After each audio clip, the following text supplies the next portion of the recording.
nervous now, like crikeys. Had more.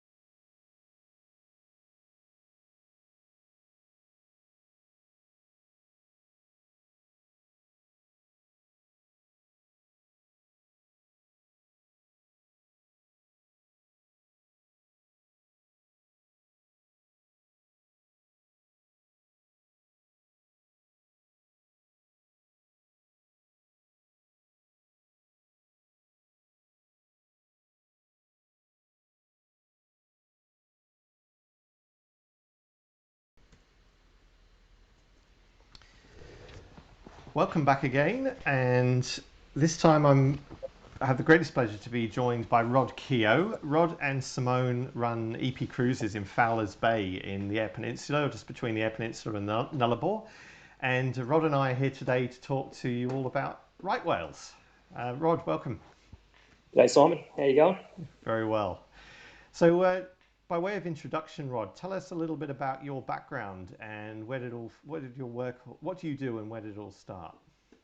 Oh, how far do you want to go back? I'd say we moved to.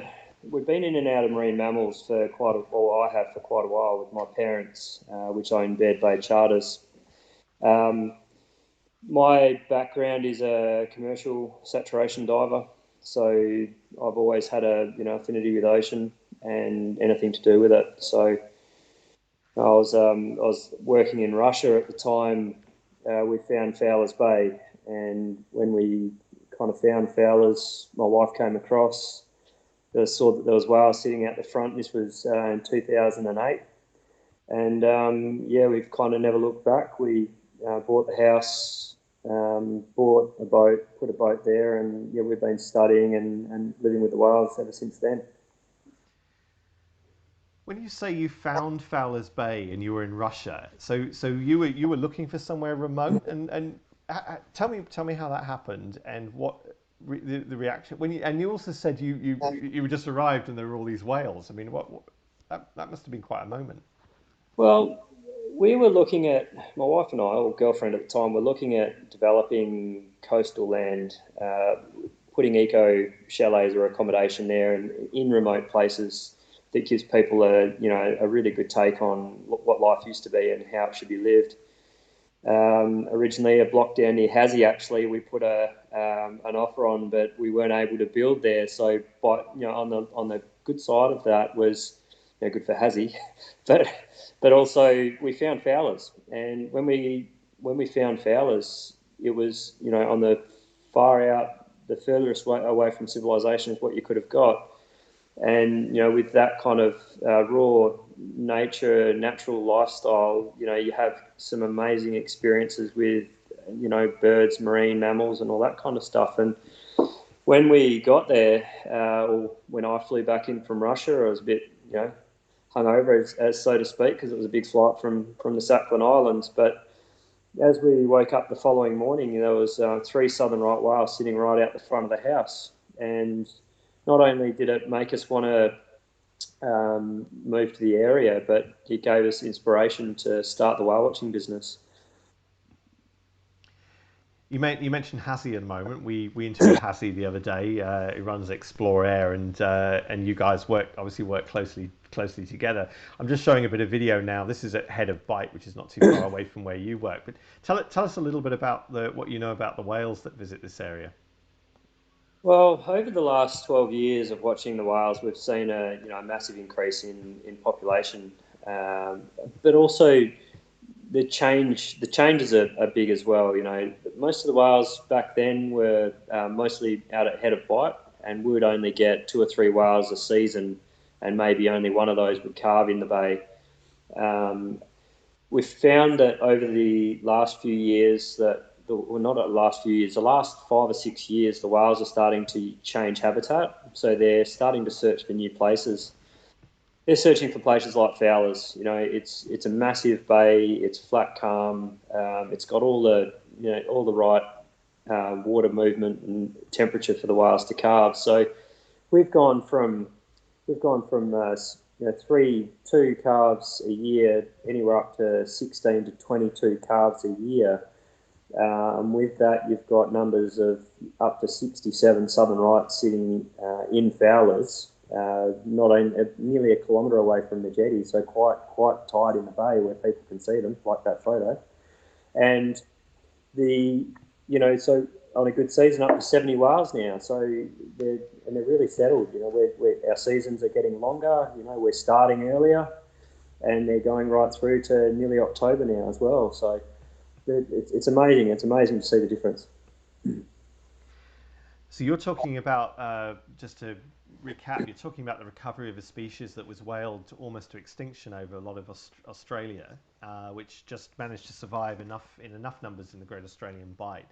And those population increases you're talking about are somewhere in the region of a few percent a year, it translates into a huge number, like a doubling every 10 years or something Yeah. along those lines.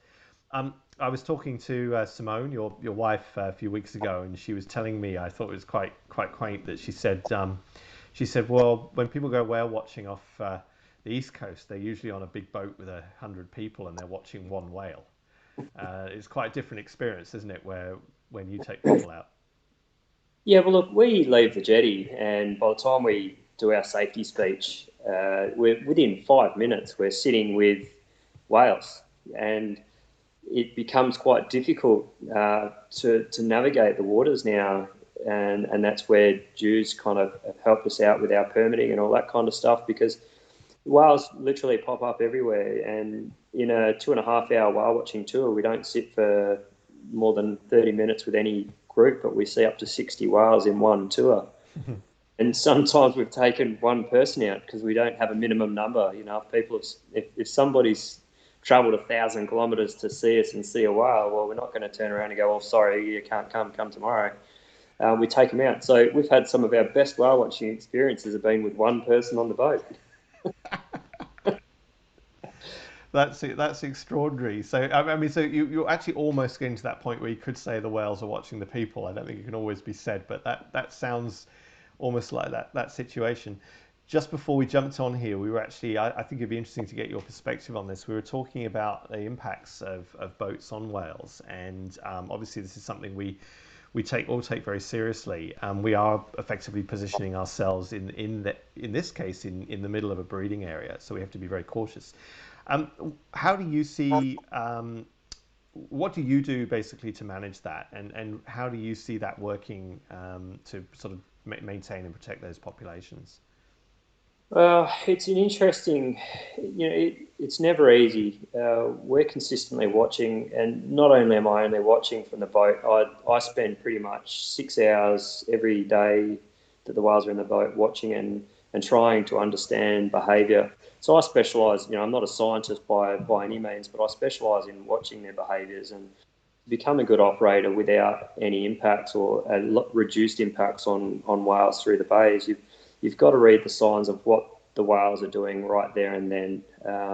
As you're approaching, you'll see certain behaviours, and those particular behaviours, you bypass that whale or mother and calf, because we're dealing with 90% mothers and calves. So when you read the behaviours, and you might go down to a new group which is down the bay, and that's why we're so lucky, is we have lots of whales to look at, so we don't need to sit with whales that don't potentially want us there. So we glance past them, let them know that we're in the bay.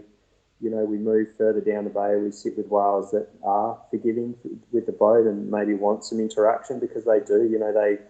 We find that some of these whales do like interaction with the boat, and they come up and have a look and let their calves play around, and it's really interesting to see. But then, as we're going back home, we go past that whale that might have not wanted us there, and then she's a completely different whale. So. Obviously, at that point in time, she was saying, "Look, I'm not really interested in kind of having any interaction at the moment, but leave her alone." Then, by the time you go back, she's fine. She's settled down, and she might have been feeding or doing something different. So by reading the signs of the whales, you're creating an atmosphere for them that they feel is safe. And saying safe, with the whale numbers that we're getting nowadays, we know that we're not doing anything wrong to disturb them because we don't lose any whales anymore. I guess as a novice, when we first started the business, you're trying to do the best thing, but we might have put ourselves in a position where it might have spooked the whale, and to that point, we've never seen that whale again. So they're the things that we don't want. We're there to, we're not trying to push them out of their habitat. We want them to come back in and feel safe coming back in. So, and that's what it's really important to read behaviours and understand what they want and when they want it.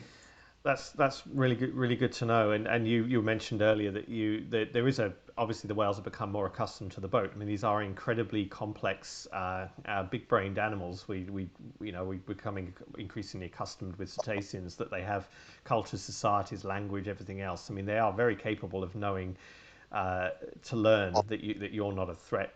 When other things they don't know as well might be. I think that's really important. So, what do you think? What are your hopes for the future then for this species, and what would you like to see? And also, how does that? What is the reaction you get from members of the public when they first get to spend time in such an important and priceless area with such unique creatures? Look, it's everyone that comes out on the boat, whether it's 1 or 10 people, you move somebody, you move someone with what we have. And it's starting to see that, pre-whaling days, these are the numbers that we're starting to see again in Fowler. So again, it's some of the only place, we're one of the only places in Australia that we have that kind of number of southern rights and being able to be allowed to operate a vessel there. So when somebody jumps on the boat, we do our safety speech, we get down, see some whales. Now they're gobsmacked, they're blown away that, you have literally the boat is surrounded by whales in every direction. And not only that, it's their calves. The calves are so relaxed, they're rolling around on their mum and they're talking. And we record acoustics, so every now and then you'll throw the hydrophone in when it is calm enough, and you'll get to hear the southern rights talking to each other. So when people hear that kind of stuff, we've had men, women cry, like it's moving. And when you move someone that much, it makes every single day worth going out there and having the effort or making the effort to interact make these whales trust us, and that's what people are getting. But as the business goes, we don't really want to change too much. There is some things coming up in the pipelines that we're working with the Department of Environment at the moment, and if that all comes off, it's going to be really exciting. But for now, our operation is exactly how it needs to be, with no impacts on the whales at the moment, which is good. The other one that we focus on is the kayaking with the whales. Now, where we've got the same permit on our vessel as what we do with the kayaks, and you do get up close to the whales. Our permit's 150 metres for mothers and calves, and we can equal that on our kayaks. Now, it's a very, very personal experience. We don't take out groups, we take out single people because, the whales are right out the front of my house. So we kayak straight from the beach, and we've actually learnt more. I've learnt more from kayaking with the whales in the last 2 years than I have in operating a vessel around whales in 12 years. Because not only I've got the hydrophone in the water while I'm paddling, you can really kind of live in that moment with the whales and find out what they actually do when they're not hassled by boats. So it's a good contrast between the two to learn a lot more about them. Well, that's been an amazingly enlightening discussion. I've learnt a lot, Rod. I'm very grateful to you for taking the time to talk to us, especially as you're preparing for what looks like will be quite a busy season, which is very, very positive. And I wish you and your family and wife and 2 lovely daughters all the best going out. And we should hopefully be catching up with you in a few weeks' time and bring some people down to see you as well. We might do that live from the boat there, Simon, I think. Why not? Yeah. All right. Thanks, Rod. Take care. Okay. Thanks, mate. Bye-bye.